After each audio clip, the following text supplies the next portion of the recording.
Mais allons plus loin ensemble. Nous avons vu que ce texte active l'énergie du messager, du guideur. Il active aussi autre chose. Regardons ensemble. Nous savons que l'ogre s'est réveillé à minuit. Minuit, c'est les 12 coups de minuit. Nous savons aussi que les bottes de 7 lieues, ce sont des bottes qui permettent, c'est quoi une lieue? Une lieue, c'est le trajet que tu fais en 1 heure. 7 lieues, c'est le trajet que tu fais en 1 journée, à peu près 25-30 km, dans notre métrique à nous. Ça veut dire que pendant les heures, les 12 heures du jour, tu voyages. 12.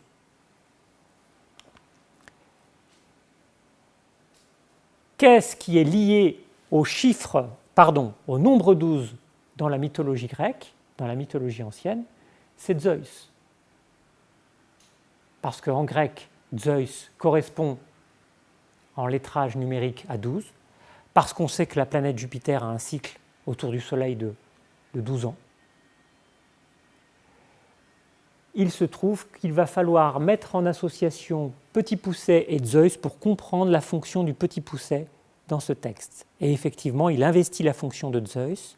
Pourquoi? Parce que Zeus, c'est le frère secourable. Il sauve ses frères et ses sœurs du ventre de papa. Cronos boulotte ses enfants par peur que l'un d'eux le supplante. Zeus libère ses frères et ses sœurs avant toute autre mission. Le Petit Poucet va libérer ses frères avant d'aller vers le soleil, le roi, pour pouvoir avoir cette fameuse charge. Il y a donc ici, dans le Petit Poucet,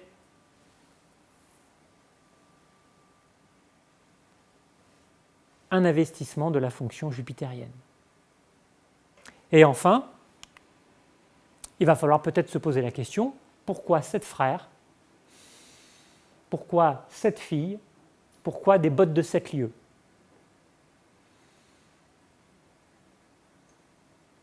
Pourquoi le chiffre 7?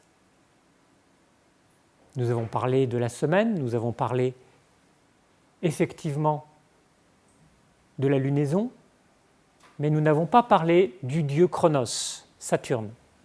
Et Saturne a effectivement, chez les anciens, une période d'à peu près 28 ans, 4 fois 7. Et tous les 7 ans, tu franchis un moment du voyage de Cronos autour du Soleil. La première phase, l'opposition, la dernière phase est la conjonction. Mais alors, qu'est-ce qu'il y a à associer entre le Petit Poucet et Cronos, Saturne? Il faut visiter Saturne pour le comprendre. Qui est Cronos? Cronos, c'est celui qui sépare papa de maman. Nous savons tous que Cronos, c'est celui qui va émasculer son père Ouranos pour séparer le ciel de la terre et pour instituer un ordre dans le ciel, pour instituer effectivement des règles.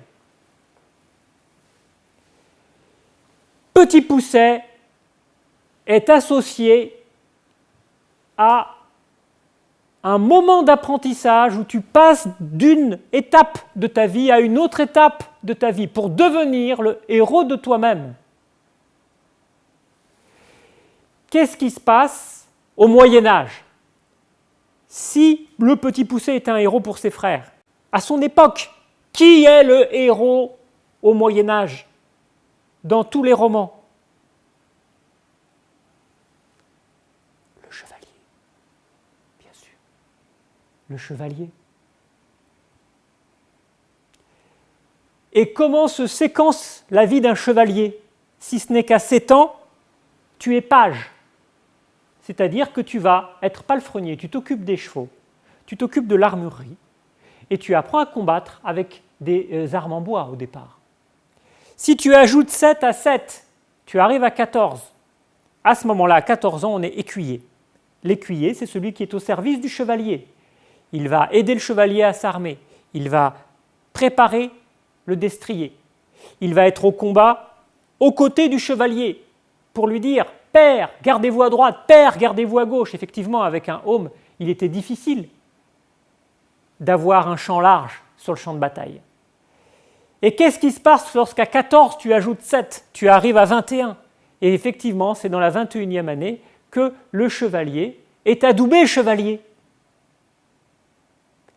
Et le chevalier, c'est quelqu'un qui, au terme d'un apprentissage, va faire respecter les règles du code de chevalerie.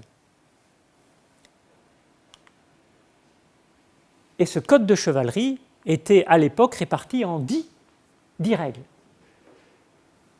Des règles qui reposent sur la culture de l'Église, sur la culture sociale de ton rapport à ton seigneur, puisque le chevalier est souvent vassal, et aussi le respect et la protection des plus dépourvus. Il y a donc ici, avec le Petit Poucet, le cheminement initiatique de quelqu'un qui va sortir du conditionnement familial. Il abandonne, il y a un bannissement par rapport au conditionnement parental, papa-maman. Il va devoir traverser des épreuves, il va devoir traverser des moments difficiles, puisqu'il va affronter sa forêt. Il va affronter le lieu où on a peur, le lieu où il fait froid, le lieu où il y a des prédateurs. Pour arriver au cœur de la forêt, visiter celui qui est le plus terrifiant, l'ogre. Et c'est après avoir surmonté ces épreuves qu'il peut aller vers le roi, c'est-à-dire vers le soleil. Et effectivement, ce conte du Petit Poucet nous parle de nous, tout simplement parce que comme le petit Poucet, si nous devons devenir un jour les héros de notre propre vie, il faut absolument affronter notre forêt intérieure. Il faut absolument se confronter à nos peurs.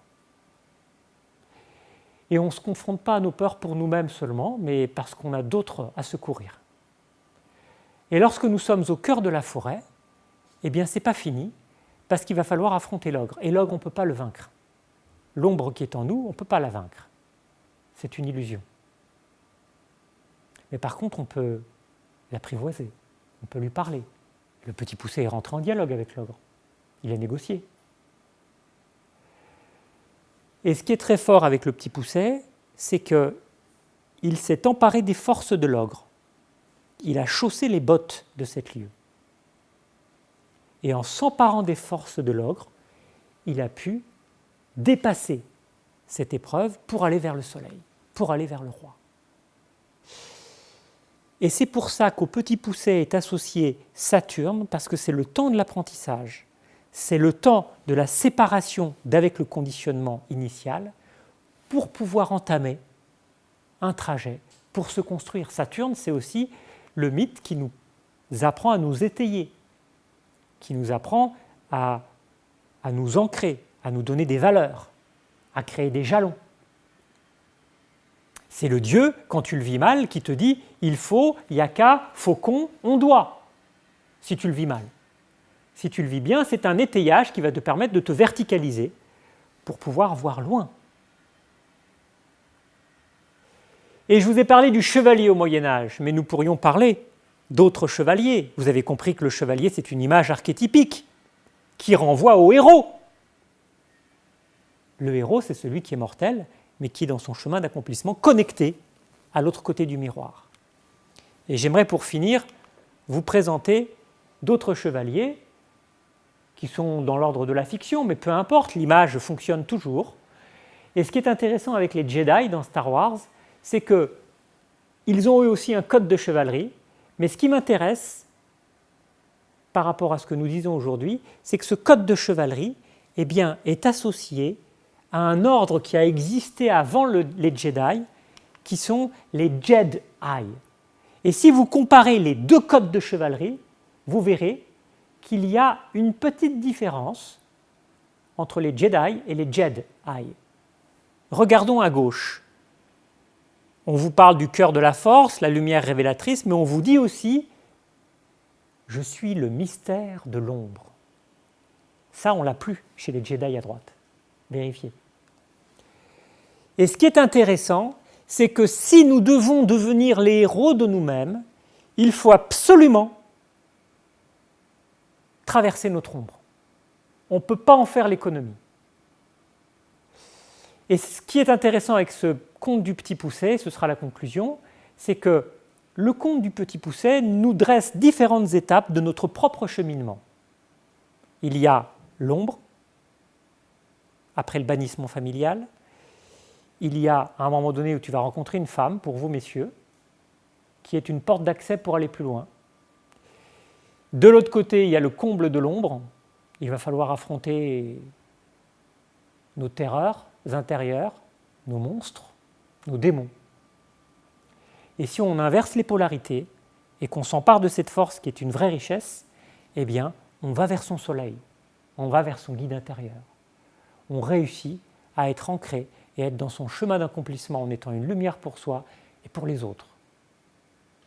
C'est ce que je vous souhaite à chacune et à chacun de tout cœur.